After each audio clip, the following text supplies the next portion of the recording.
Bem-vindos a mais um vídeo e hoje eu vou estar mostrando aí essa ferramenta Casefly AI.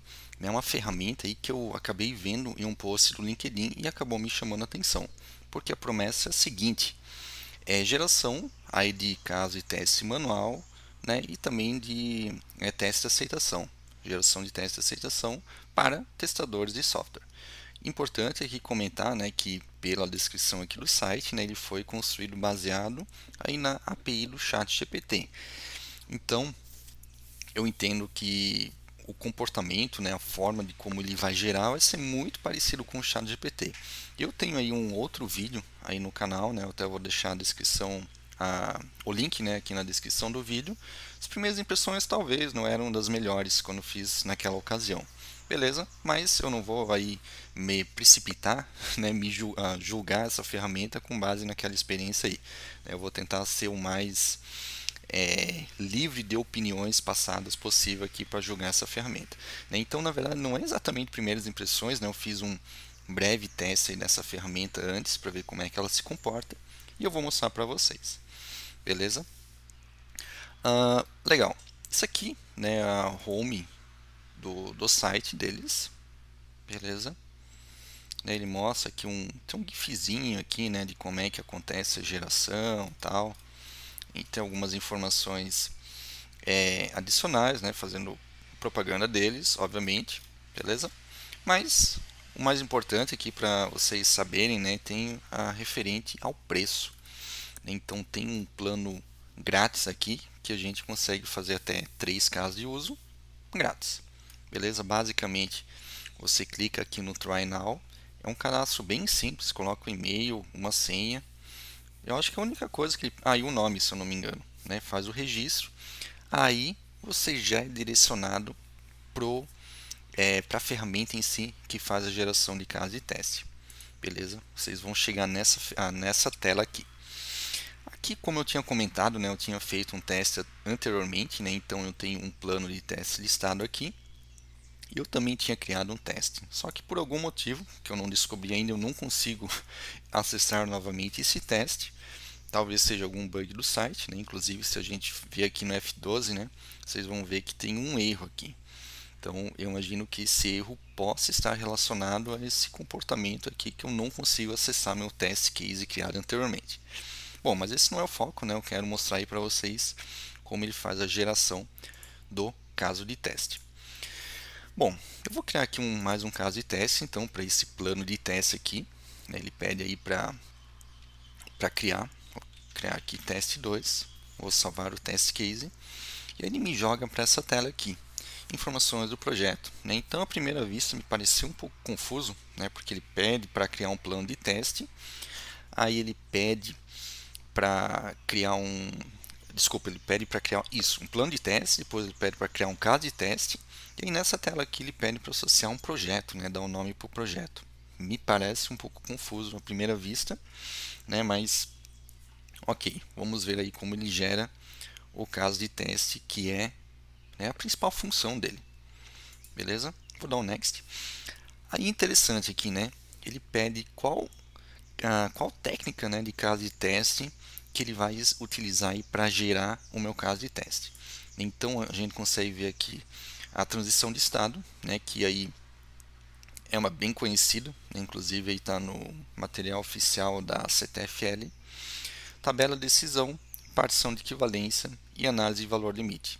Então são cinco técnicas, né, junto com o requisito aqui, né, bastante conhecidas e não é nenhuma novidade aí no mundo de teste, né? Então ele utilizou aí pelo menos o material oficial, né, uma convenção aí conhecida internacionalmente quando a gente fala em técnicas de teste.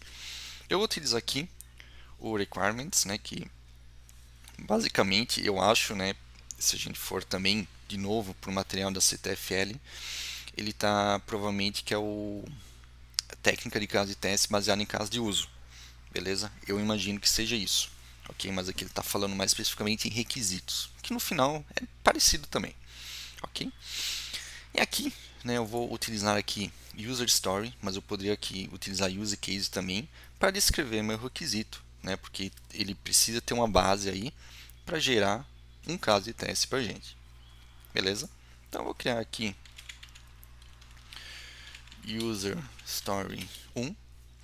E aqui, né, olha só que legal, né? Eu pedi já para o meu chat GPT aqui ele criar um exemplo aí um exemplo de user story nesse formato que ele quer, né? Como né, ele faz uma breve descrição, né, do usuário tal. Eu quero fazer determinada coisa, então, né, eu vou ter um determinado resultado. Então ele já gerou aqui, né, eu basicamente pedi para o chat GPT da seguinte forma, né, gerar uma user story com formato as a I want so that, beleza? Então vou copiar aqui como um viajante frequente, beleza? Eu quero né, um app mobile que provê aí os voos em tempo real, as atualizações dos voos em tempo real e o portão, né, de embarque. Ah, tá. E as mudanças do portão, beleza? Então esse usuário, né, esse viajante frequente, ele quer fazer isso. Então vou copiar, vou colar aqui. Então eu posso facilmente aí estar informado, né, sobre o meu itinerário e fazer os ajustes necessários dos meus planos sem perder nenhum detalhe importante aí dos voos. Beleza? Então vou copiar essa parte e vou colar aqui. E aqui ele também pede um user flow, né? Um fluxo do usuário. Se eu clicar dentro desse campo, né, ele dá um exemplo, né? Então ele quer mais ou menos nesse formato aqui. Beleza? Também pedi já anteriormente aí para o ChatGPT criar um user flow para essa história anterior, né? Então ele criou esse user flow aqui. Eu vou copiar direto assim mesmo e vou colar aqui. Beleza? Ele não colocou os números. Deixa eu ver aqui. Tá, eu acho que eu vou facilitar um pouco para ele, né? Então eu vou fazer isso aqui, que senão talvez ele não vai conseguir se achar. Então aqui também já é um feedback, né? Ele quer um formato um pouco mais específico, né? E esse formato um pouco mais específico, talvez no final das contas não seja o melhor formato para ler, para visualizar, né? Então acaba limitando a gente de como a gente cria esse user flow. E isso à primeira vista, né? Limitações sempre à primeira vista não são muito boas, né? Porque quando a gente coloca um limite aí, a gente acaba restringindo criatividade muitas vezes. O próprio formato do texto talvez não seja o melhor, né? Então é um ponto aqui. Esse formato, opa, acho que eu fui 5, 6, 7, 8 e 9. Eu acho que é o último. Isto mesmo.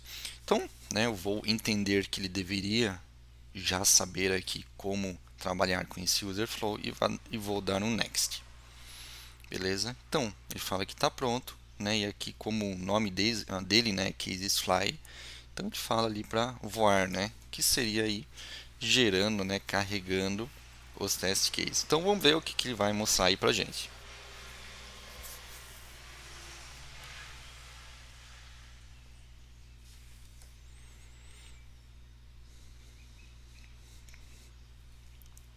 Me parece um pouco lento, né? Para um caso de teste não tão grande, não tão complexo, e eu estou vendo aí, está gerando aí. Legal. Então vamos analisar o que ele gerou. Caso 1, né? Aqui ele até tô vendo, né, que ele divide aqui, né, em rap test, né, que são os caminhos felizes e os testes aí negativos. Beleza? Então interessante aqui é notar, né, que ele fala aqui em steps, né? Só tem um step aqui, né? Eu não sei se deveria abrir aqui, mas caso deveria abrir, deve estar com bug também, mas eu acho que é assim mesmo, tá?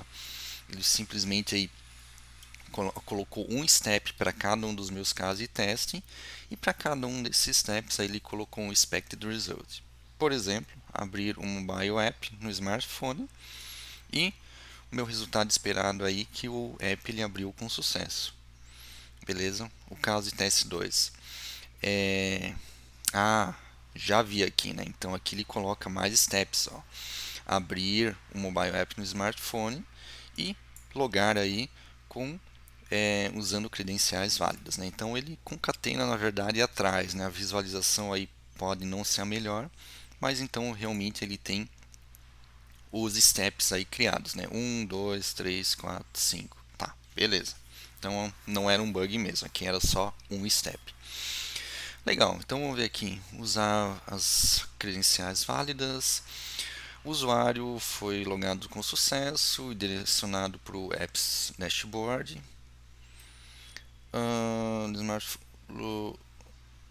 Tá, aqui ele pede para logar, né, utilizando aí as informações de login salvas anteriormente, né? Então aqui o resultado esperado, o usuário é automaticamente logado e é direcionado para o dashboard do app, né?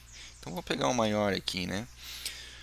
Credenciais válidas, navegar para o Upcoming Trips, selecionar um voo específico da lista, receber aí real-time updates e receive push notifications. Então aqui o resultado esperado, o usuário recebe os push notifications no dispositivo para estar informado. Então, né? Qual que é a minha primeira impressão, né?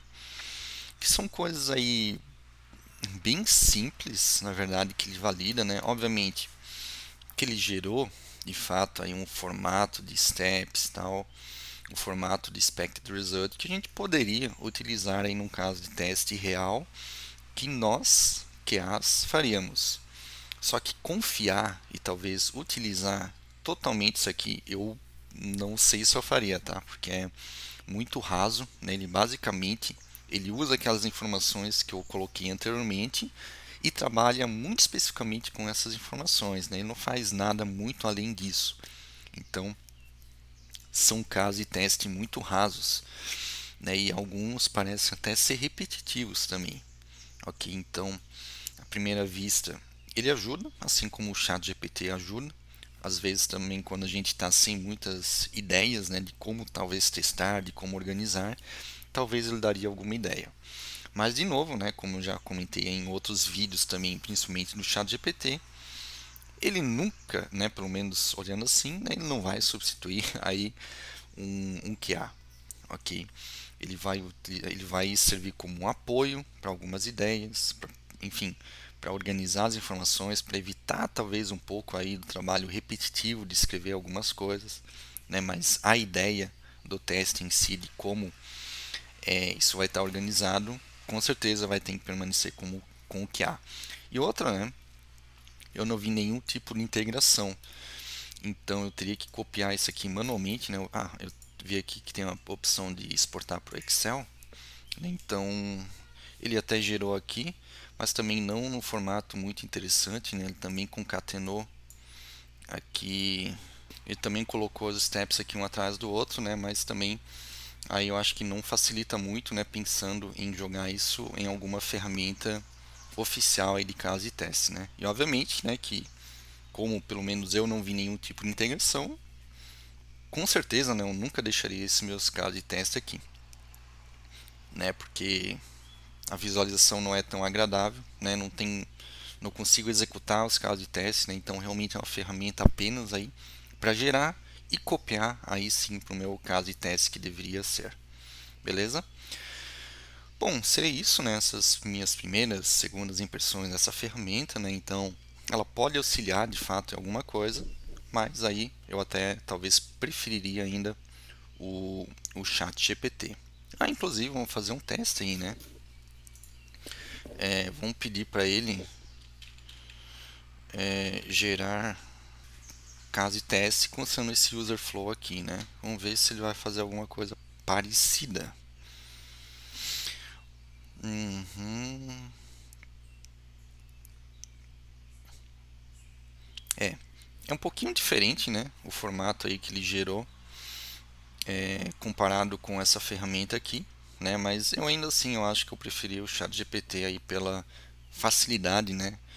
De como ele gera, de como é que acessa, de como é que trabalha, né? Eu não gostei talvez muito aí do formato dessa ferramenta aqui também. beleza? Então, são minhas impressões aí dessa ferramenta. O que que vocês acharam, né? Vale a pena? Vocês usariam aí? Dariam uma chance para ela, né? Então deixa aí nos comentários também, beleza? Então é isso aí. Espero vocês aí no próximo vídeo.